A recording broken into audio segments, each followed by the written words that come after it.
A synesthetic experience is a project designed to capture the sensations of synesthesia. This goal is achieved through the use of a 3D animation set to classical music.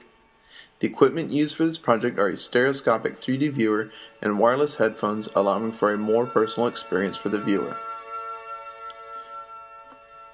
The inspiration for this project started with the synesthetic painter Wassily Kandinsky. While painting the music he heard, Kandinsky painted in a vibrant and geometric style that conveyed a lot of emotion. A simplified form of Kandinsky's painting style would be used to guide the overall direction of the animation. The music implemented in the animation is Richard Wagner's Lohengrin Prelude to Act 1. In order to realize the goal of experiencing virtual synesthesia, the project needed a structure to link the music to the animation.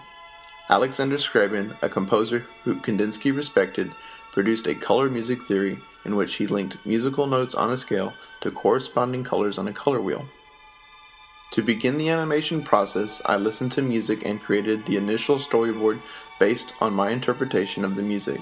I divided the music into three components: horns represented by circles, strings represented by lines, and bass represented by the backdrop of the scene.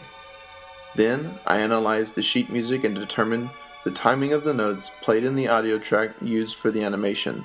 Next, I animated the colored shapes corresponding to their notes in the music. Lastly, I rendered two versions of the animation, one for the left eye and one for the right eye. I then rendered both views into a single video.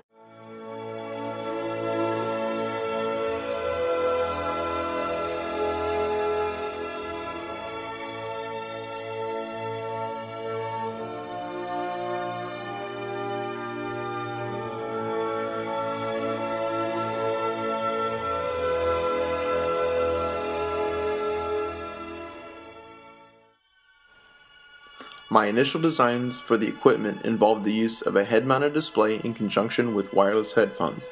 Due to the fact that the head-mounted display available had very low resolution screens, I opted for an alternative method. I then switched to a Hasbro My 3D viewer. This device would allow me to use an iPhone 4 as a stereoscopic 3D display.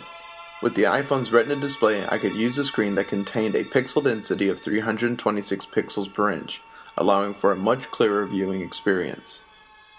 Most users were very impressed with the use of 3D and animation in combination with music. Some viewers even exclaimed that they were very pleased with the design to make the project a personal experience.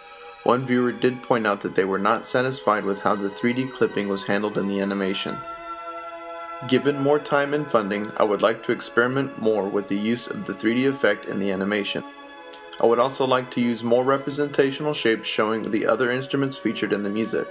Lastly, I would want to be able to modify my 3D viewer to prevent light leaking, therefore creating a more immersive environment.